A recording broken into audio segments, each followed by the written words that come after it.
Oke, Assalamualaikum warahmatullahi wabarakatuh buat teman-teman ya. Ini saya mau buat video tutorial pertama ya mengenai sebenarnya forex itu seperti apa sih gitu loh dan basicnya seperti apa. Nah ini saya akan membuat panduannya ya, simple ya semoga lebih gampang dimengerti oleh teman-teman. Oke, ini saya buka dulu. Nah, share. Oke. Nah, ini dia. Sebenarnya forex itu apa sih gitu loh. Forex trading itu adalah membeli satu mata uang dan menjual yang lain secara bersamaan. Artinya mata uang yang kita perjualbelikan itu diperdagangkan melalui broker atau dealer ya.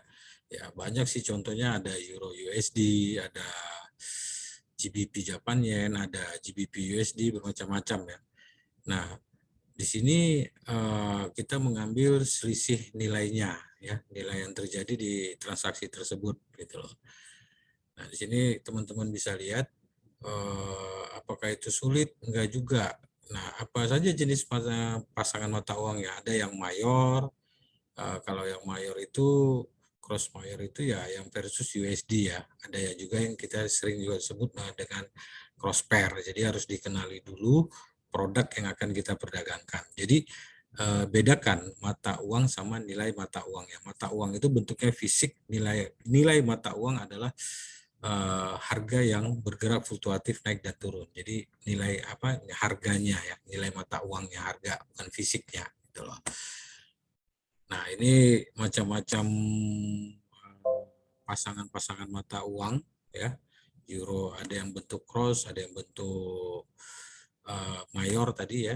Nah, ini mata uang berpasangan itu membeli mata uang menjual yang lain secara bersamaan. Mata uang broker atau dealer yang diperdagangkan berpasangan. Jadi intinya kita di sini adalah transaksi nilai mata uangnya baik itu yang mayor seperti GBP USD, Euro USD, ataupun yang cross pair seperti GBP Japan Yen, Euro Japan Yen, dan lain-lain. Ini yang harus kita pahami ya. Gitu. Nah,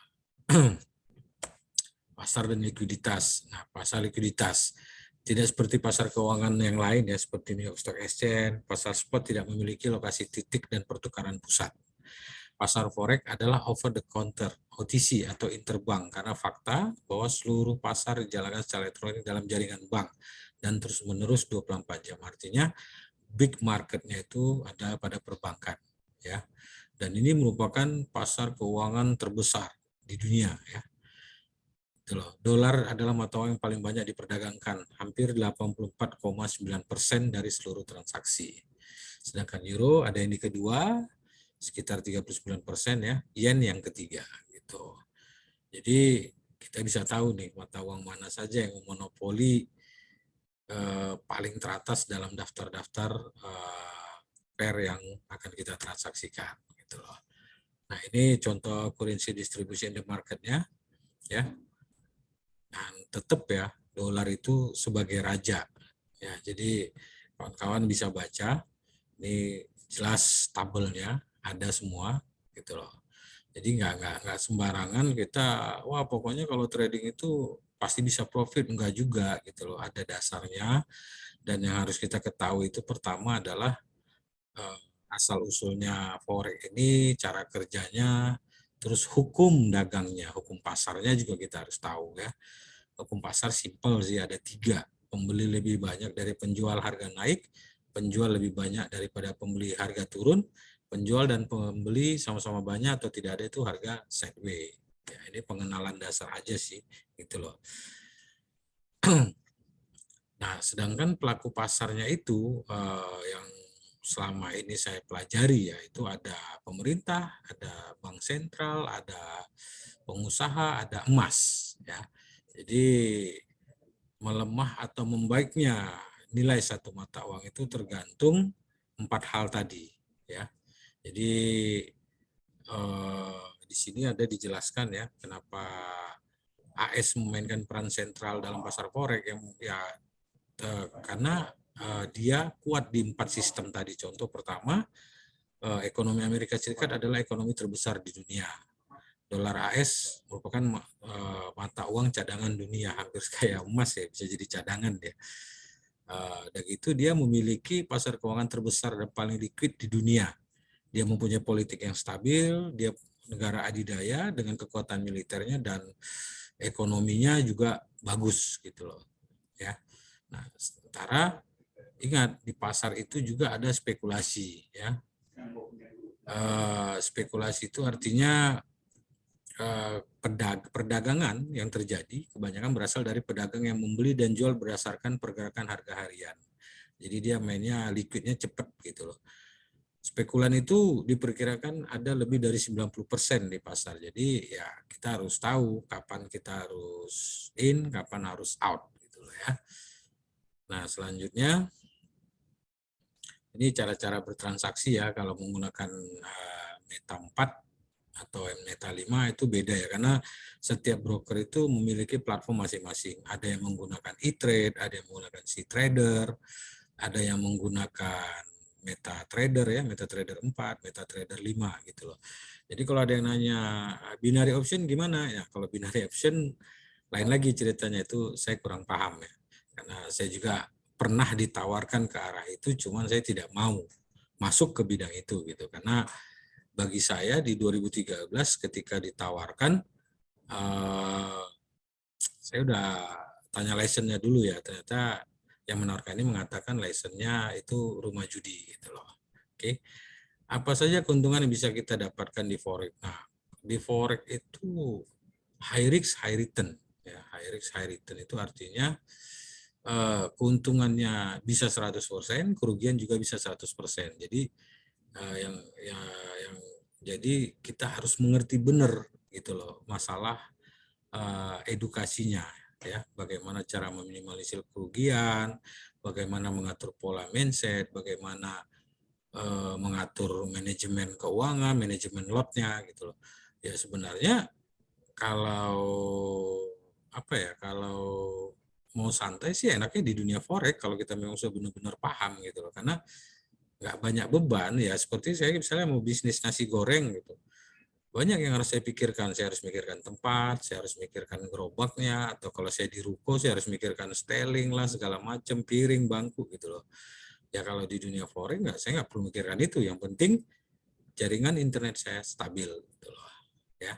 Nah, apa sih yang didapat broker ya? Broker itu mendapatkan kompensasi untuk jasanya itu melalui yang disebut bid dan ask alias spread ya. Itu apakah spread itu di markup atau tidak ya itu tergantung kembali ke brokernya masing-masing. Oke. Nah, sementara kalau kita bermain di broker itu kan nggak ada calo-caloan kan. Kalau kita bisnis konvensional kadang harus menggunakan calo untuk mendapatkan tempat lah, izin lah gitu loh. Biaya transaksi rendah, pasar 24 jam, dan tidak ada yang bisa menyuruhkan pasar. Leverage, ada leverage juga ya. Nah, leverage itu apa ya, nilai kontrak ya, untuk bisa menghasilkan lot yang lebih minim ya. Jadi kalau leverage-nya kecil,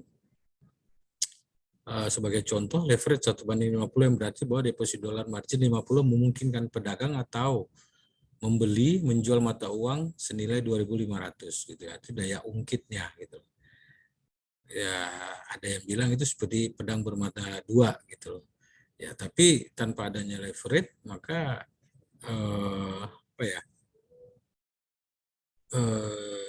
transaksi kita sangat membutuhkan modal yang sangat-sangat besar gitu. Karena adanya leverage ini kita bisa bertransaksi dengan nilai yang kecil ya, karena dia dibesarkan si leverage-nya gitu, sehingga saking besarnya leverage terkadang kita nggak kontrol dengan manajemen lot kita gitu loh ya.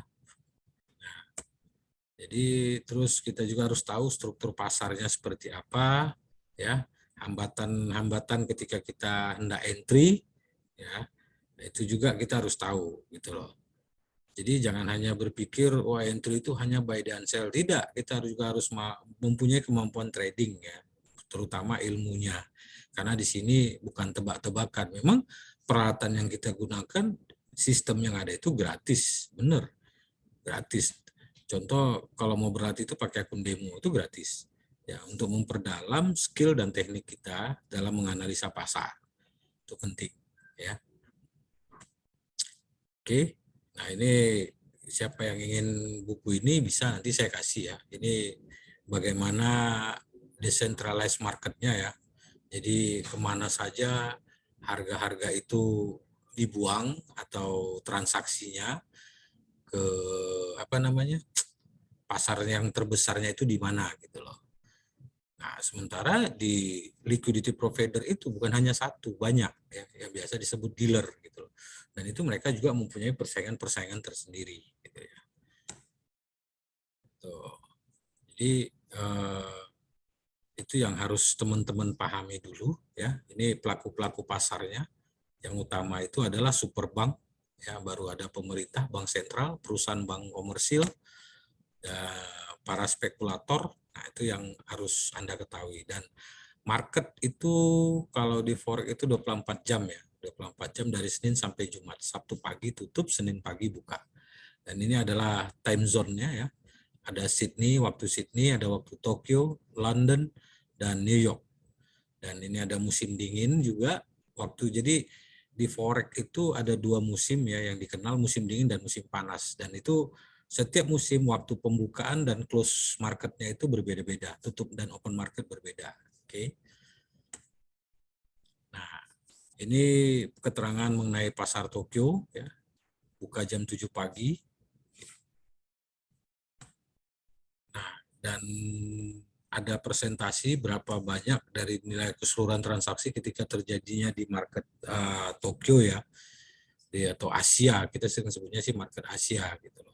Dan per apa saja yang harus kita perdagangkan di market Asia tersebut, ini lengkap ya di sini.